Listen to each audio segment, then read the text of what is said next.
Halo, Assalamualaikum warahmatullahi wabarakatuh. Salam sejahtera bagi kita semua. Om Swastiastu, Namo Buddhaya.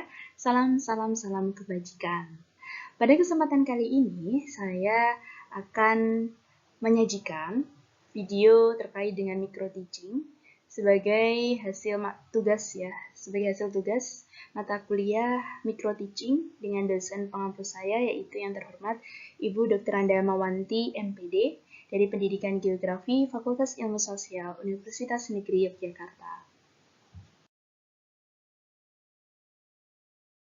Sebelumnya, izinkan saya untuk memperkenalkan diri saya terlebih dahulu. Saya adalah Rifatul Hasanah dengan NIM 18405241 dari Pendidikan Geografi tahun 2018 B, Fakultas Ilmu Sosial Universitas Negeri Yogyakarta. Setelah ini, saya akan langsung mempraktekkan micro teaching kepada anak-anak, istilahnya seperti itu. Terima kasih.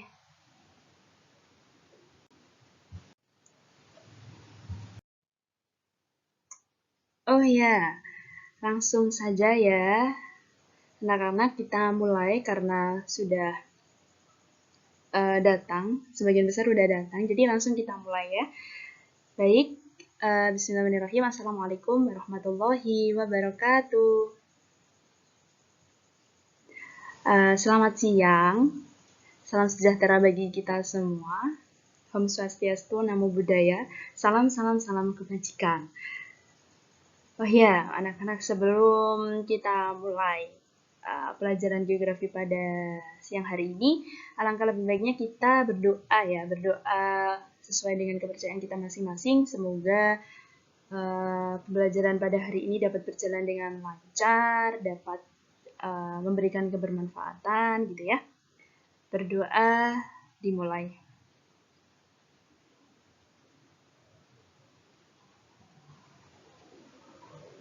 Berdoa selesai. Baik, terima kasih anak-anak.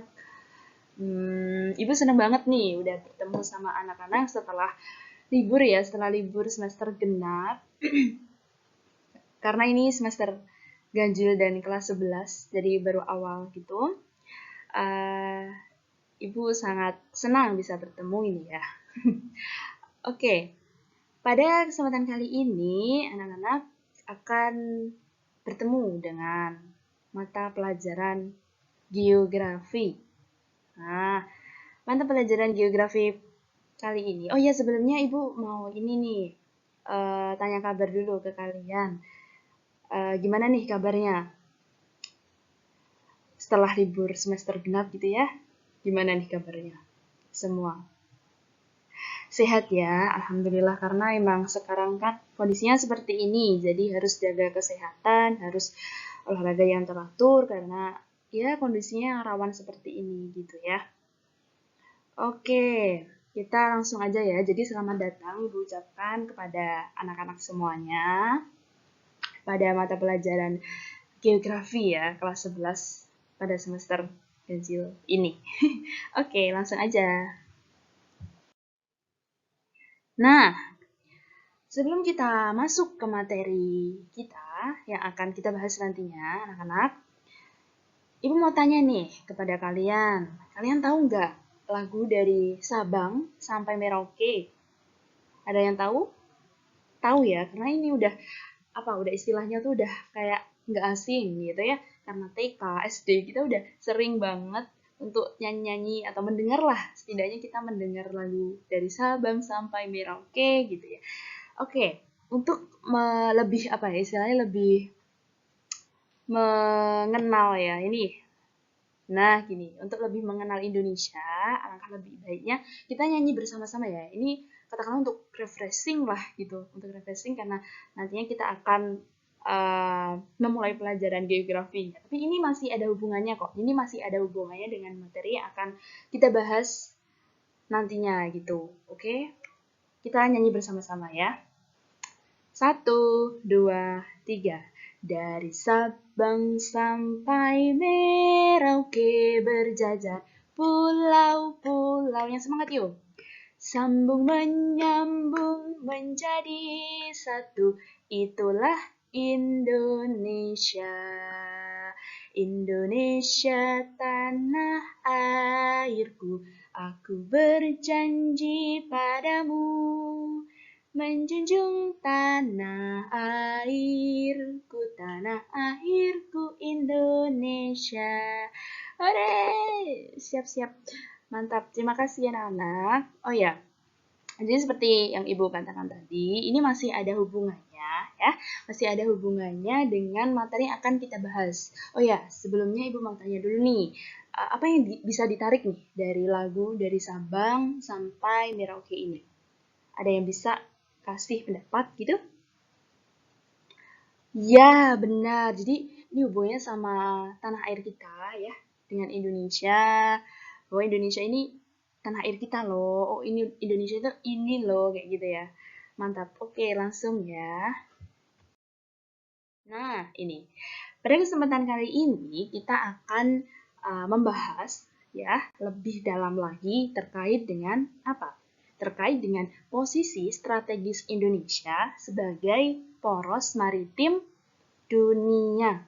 Apa sih Bu poros maritim dunia itu? Kok bisa Indonesia sebagai uh, negara strategis ini kok bisa gitu ya? Nah, nanti kita akan ulik-ulik nih setelah ini kok bisa Indonesia sebagai poros maritim dunia kayak gitu. Emang Indonesia itu letaknya di mana sih kayak gitu. Nah, itu nanti akan dibahas terkait dengan apa Indonesia ini gitu ya. Kita akan bahas terkait Indonesia gitu. Oke, kita langsung saja.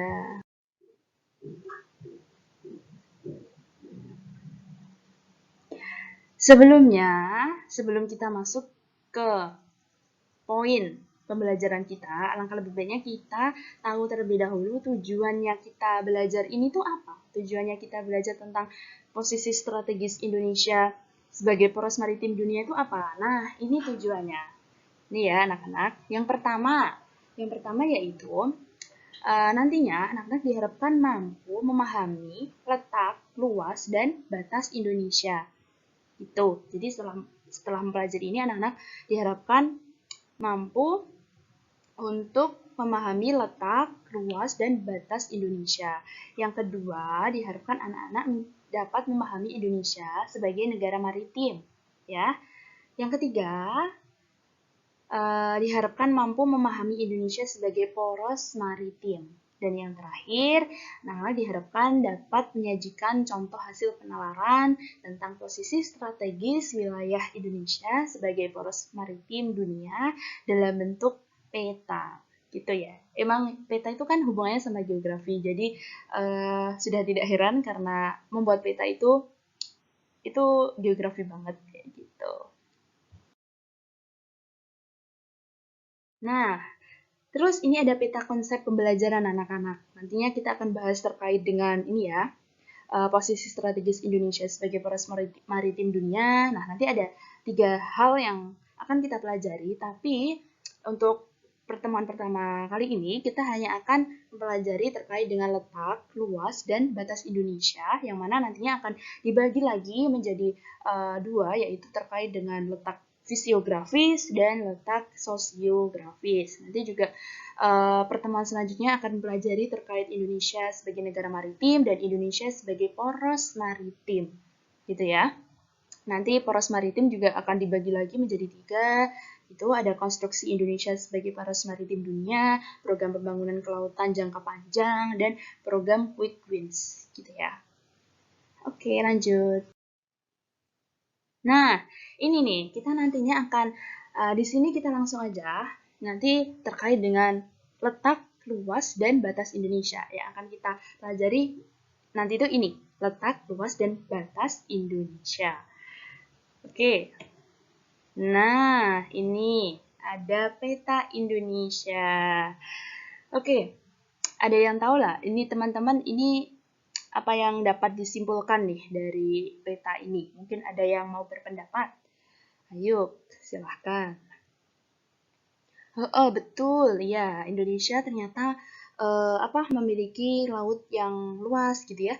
Indonesia juga memiliki apa? Iya, pulau. pulau. Ini ada, tapi di sini ada pulau yang besar juga gitu ya. Tapi juga ada pulau-pulau kecil. Terus di sini juga ternyata ada negara-negara lain gitu di atasnya Indonesia. Sebentar Ibu kasih tanda dulu ya. Nih, seperti nih. Bentar.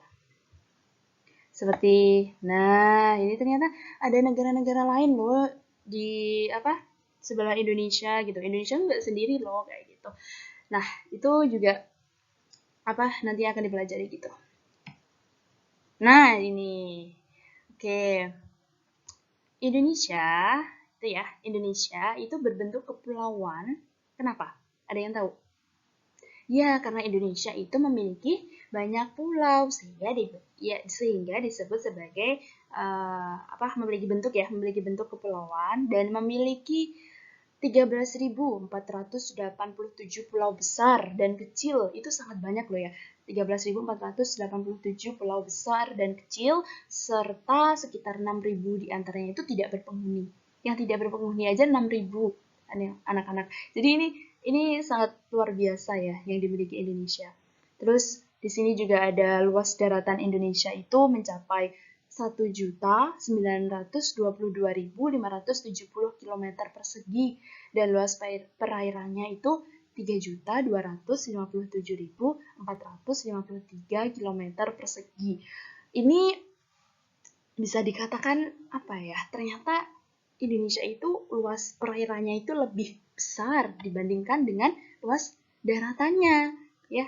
Bisa dikatakan ini 1:3 ini anak-anak. Jadi kayak ya kita harus bersyukur lah intinya ya, karena Indonesia memiliki banyak pulau, terus memiliki banyak laut, perairan, otomatis ini juga menjadi sumber daya alamnya juga melimpah gitu kan.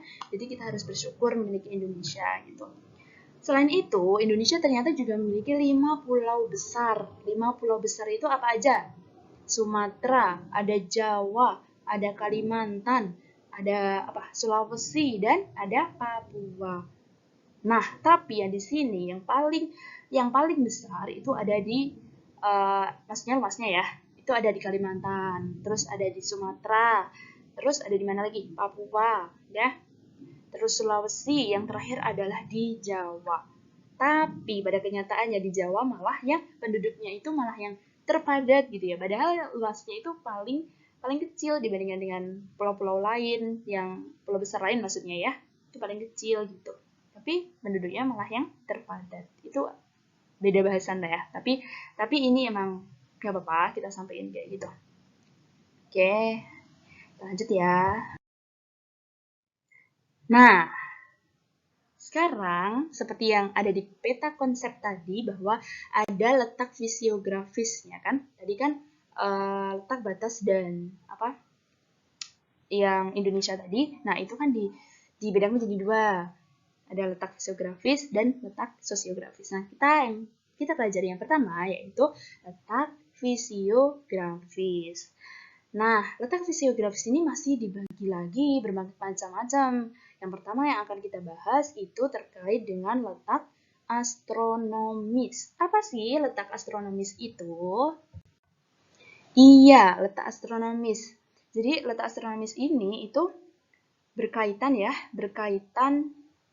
dengan garis lintang dan garis bujur. Mana sih gitu ya? Nah, Indonesia itu terletak nih bentar ya Ibu kasih ini nih aduh nggak lurus nggak apa-apa ya.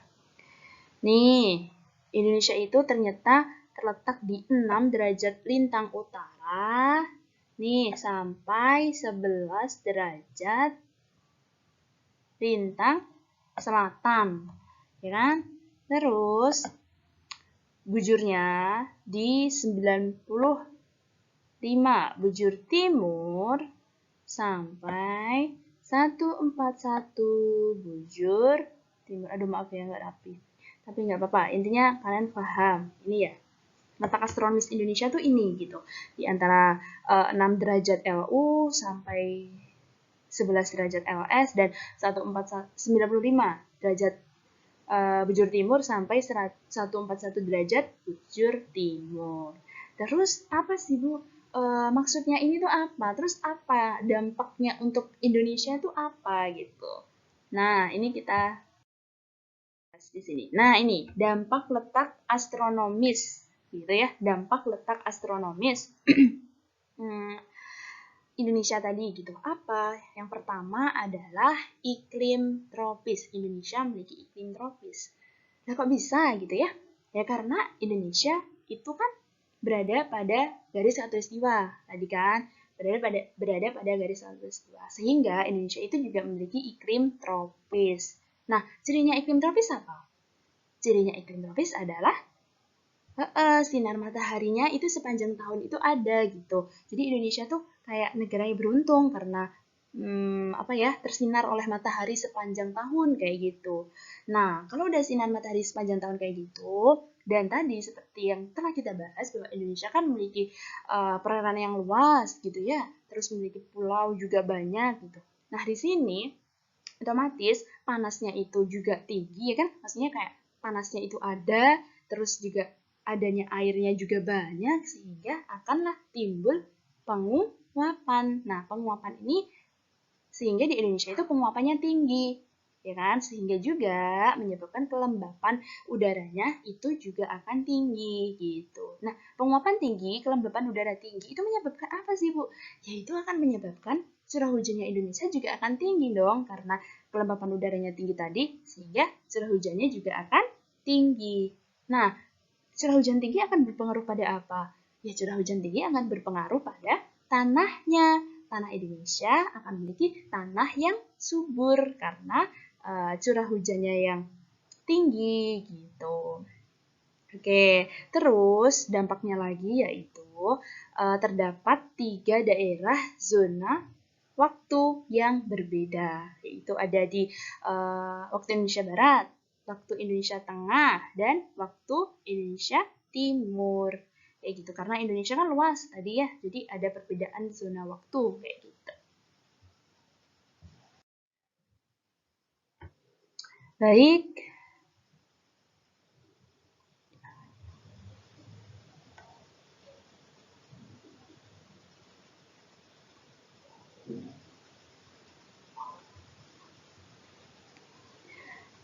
nah, selanjutnya yaitu letak fisiografis, masih letak fisiografis. Yang kedua yaitu tadi kan letak astronomis.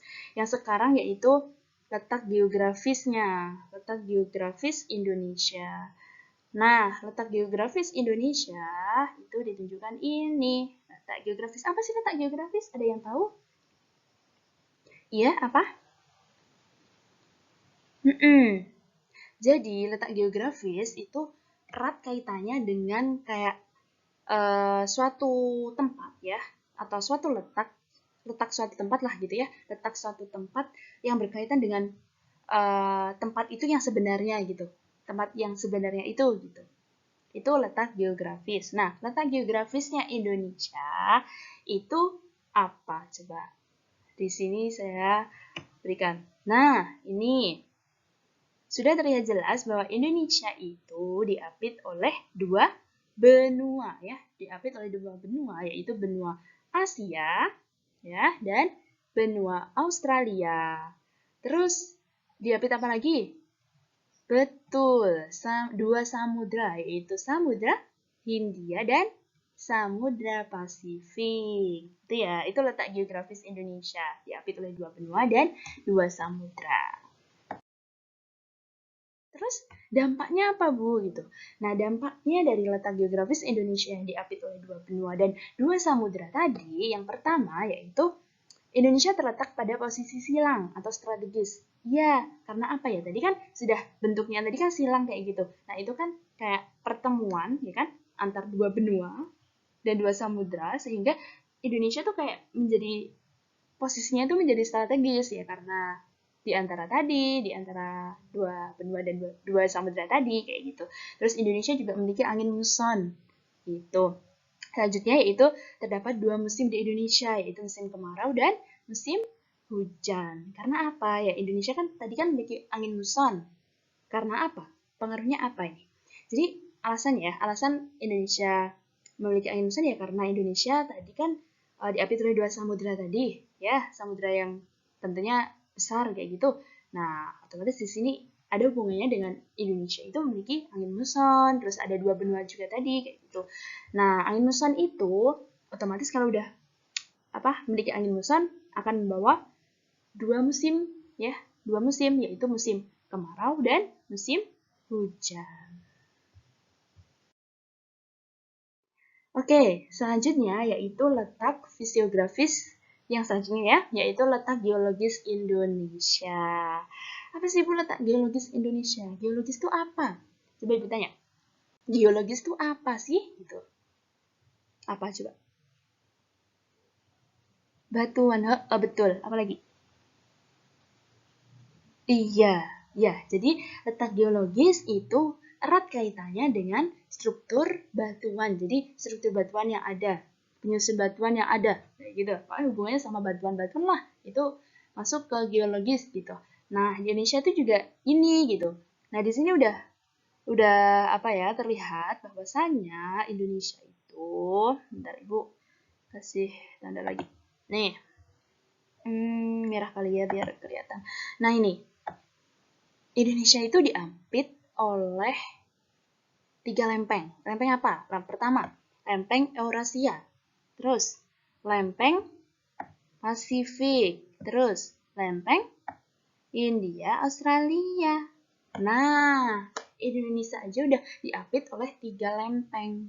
Seperti pelajaran kelas 10 geografi ya, yang terkait dengan apabila pertemuan 3 lempeng itu akan menyebabkan apa? Pertemuan konvergen kan? Nah, konvergen itu akan menyebabkan apa? Terbentuknya? Iya, terbentuknya gunung api. Nah, maka dari itu Indonesia nggak heran nih memiliki banyak gunung api. Nih, di sepanjang ini aja udah, di sepanjang Sumatera, di sepanjang ini ya, Sumatera, Jawa, ini, Nusa Tenggara. Ini udah banyak gunung api di sini gitu. Nah, terus di sini udah beda lagi ya jalurnya karena ini udah lempengnya udah beda, ini Pasifik kayak gitu. Tapi ini bentar deh. Ini. Nih, sampai Sulawesi juga ini. Jadi ini udah beda lempeng, tapi lebih kuat ya. Kalau Pasifik itu juga lebih kuat. Nah, ini juga ada tumbukan lempeng lagi di sini kayak gitu. Nah, hal ini juga dapat menyebabkan atau berpengaruh ke Indonesia gitu. Pergerakan-pergerakan lempengnya tadi juga akan membentuk gunung api, sehingga tidak heran Indonesia juga memiliki banyak gunung api kayak gitu. Terus dampaknya yang lain yaitu dampak biologisnya ya. Yang pertama, potensi terjadinya gempa bumi. Kok bisa? Hayo, kenapa kok bisa? Karena apa? Iya, betul. Karena adanya pergerakan lempeng tadi. Sehingga apabila satu lempeng bergerak, ya, itu udah dapat menimbulkan gempa gitu. Ya kan? Gitu kan udah kayak goncangan sedikit aja itu udah dapat menimbulkan gempa kayak gitu. Terus terdapat banyak gunung api seperti Ibu jelaskan tadi ya. Berarti karena adanya tumbukan lempeng, karena adanya pertemuan dua lempeng gitu. Nah, itu otomatis kan kayak gini, ya, gitu kan. Nah, itu akan membentuk gunung api. Terus tanah menjadi subur karena abu vulkanik. Nah, ini kok bisa? Kenapa? Jadi karena kan Indonesia banyak gunung api. Otomatis gunung apinya kalau meletus itu kan dapat mengeluarkan abu vulkanik. Nah, abu vulkanik ini kan juga mengandung berbagai unsur hara kayak gitu yang dapat menyuburkan tanah gitu, dapat membuat tanah menjadi subur gitu ya. Jadi, ya ini alasannya gitu. Terus terdapat keanekaragaman fauna. Kenapa? Nah, ini menarik karena gini. Karena adanya sebenarnya kan gini, Indonesia itu kan juga dulunya itu enggak yang kayak gini bentuknya, ya kan? Dulunya juga istilahnya gabung lah dengan benua Asia gitu, maksudnya gabung gitu, gabung benua gitu, terus sama Australia juga kayak gitu. Jadi kan ada istilahnya tuh kayak perpisahan lah, pergerakan lebih tepatnya, pergerakan lempeng sehingga bentuknya Indonesia itu jadi seperti itu kayak gitu, sehingga tidak menutup kemungkinan juga fauna-fauna yang ada di negara lain gitu ya, itu juga ikut terbawa gitu karena ada pergerakan lempeng tadi ke Indonesia. sehingga membuat fauna di Indonesia itu menjadi beragam gitu. Nah, kalau ini adalah letak fisiografis. Apa sih letak fisiografis? Letak fisiografis yang letak geomorfologis Indonesia ya, maaf. Letak geomorfologis Indonesia. Jadi, kalau yang letak geomorfologis Indonesia itu, berarti hubungannya sama apa?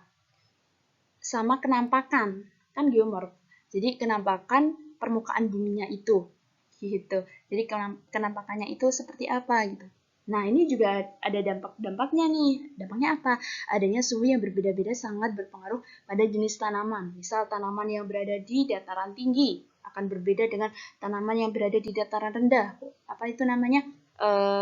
Habitatnya juga, maksudnya kayak habitatnya juga beda kayak gitu kan. Otomatis kan tanamannya juga yang di daerah tinggi itu apa, berbeda dengan tanaman yang di dataran rendah itu apa, itu kan juga berbeda. Yang kedua, yaitu dapat menentukan kepadatan penduduk. Misal di daerah bukit terjal gitu ya, itu tentu penduduknya akan lebih sedikit dibandingkan dengan yang berada di dataran yang nggak terjal, dapat jangkau gitu.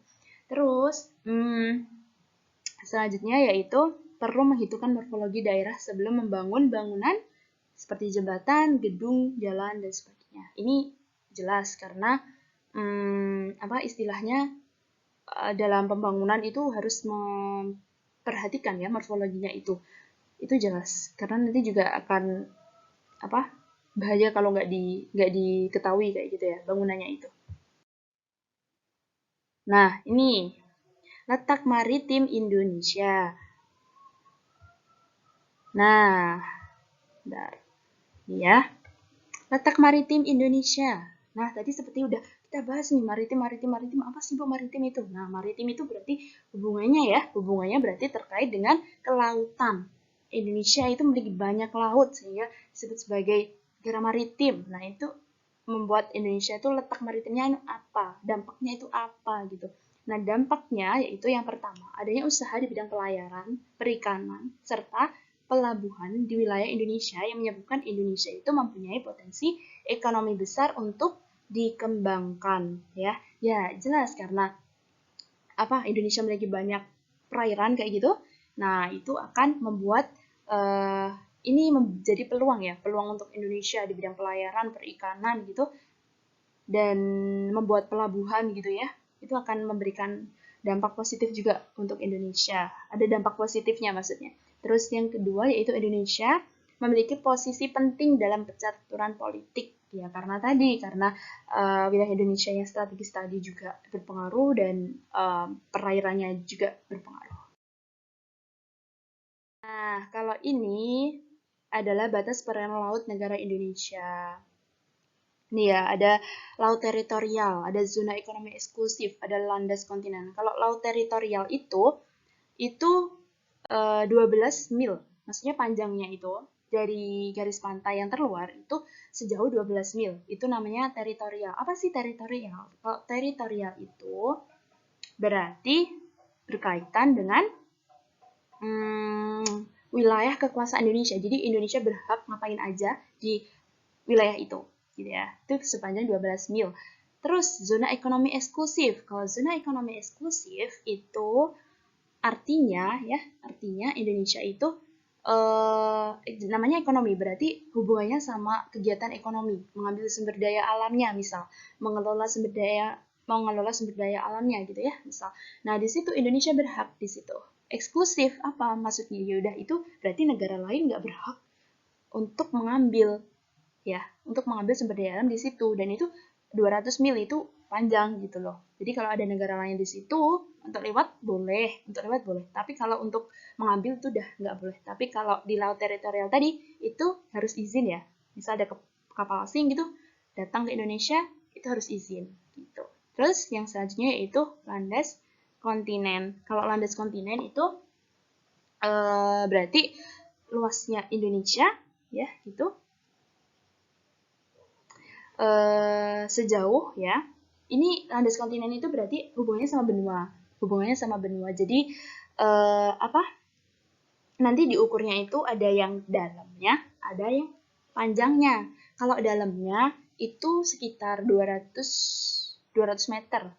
Tuh. Nah, kalau yang panjangnya, bentar Ibu kasih tanda juga. Kalau yang panjangnya itu ya, panjangnya gini, underscore-nya ini tuh dihitungnya, ya kan? Dihitungnya itu segini. Ada yang segini gitu. Nah, ini udah nggak dihitung, udah nggak masuk gitu. Artinya hanya yang maaf di sini, ya, hanya yang landai. Kalau yang terjal udah nggak dihitung. Itu sepanjang 200 mil kayak gitu, ya. Oke. Nah, di sini ada letak sosiografis. Apa sih? Tadi kan fisiografis, sekarang sosiografis. Nah, kalau yang sosiografis itu dibedakan menjadi dua. Ada letak ekonomis Indonesia.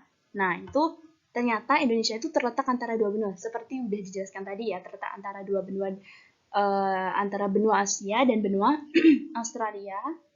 Itu akan memberikan efek sendiri untuk Indonesia. Indonesia dapat mengambil peluang besar di bidang ekonomi di sini, terus dekat dengan pusat lalu lintas perdagangan ya, Singapura, Kuala Lumpur gitu. Terus selanjutnya, nah ini letak sosiokultural Indonesia.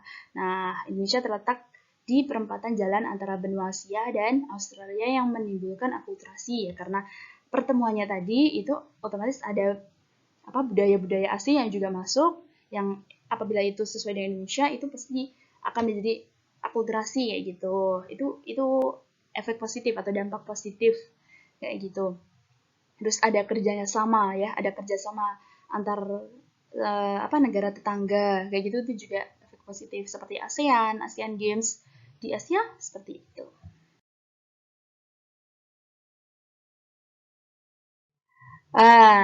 Ini ya. Jadi ini adalah cukup sekian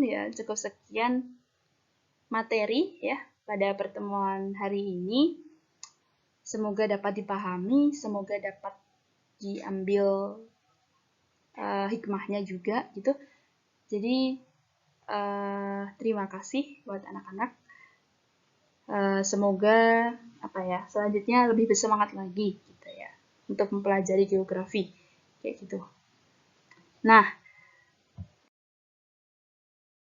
ada tugas kelompok untuk anak-anak di minggu berikutnya, yaitu pada pertemuan berikutnya anak-anak itu dibagi 4 kelompok ya, ketuanya mungkin bisa mengondisikan ya 4 kelompok, dan itu diskusinya online aja, daring aja, nggak usah yang bertemu gitu ya, karena untuk meminimalisir kontak langsung gitu. Nah, itu tugasnya ada submaterinya yang dibahas, ada Indonesia negara maritim, konstruksi Indonesia sebagai poros maritim dunia, program pembangunan kelautan jangka panjang, dan program Quick Wins. Nanti teman-teman buat di PPT, tapi yang singkat aja, nggak usah yang kayak terlalu banyak slide-nya, nggak usah, yang singkat aja, penting teman-teman atau anak-anak itu dapat mengetahui gitu, dapat paham gitu ya. Oke. Mungkin sekian ya presentasi atau pembelajaran pada hari ini. Ibu meminta maaf apabila masih banyak kekurangan, masih banyak hal yang perlu masih banyak kekurangan kayak gitu. Ibu minta maaf. Oh ya, mungkin sebelum saya tutup ada pertanyaan dulu dari anak-anak. Kalau ada, silahkan. Oke, sudah ya. Sekian dari Ibu. Sampai bertemu untuk pertemuan berikutnya dengan mengerjakan tugasnya. Nanti ada presentasi kayak gitu. Terima kasih. Wassalamualaikum warahmatullahi wabarakatuh.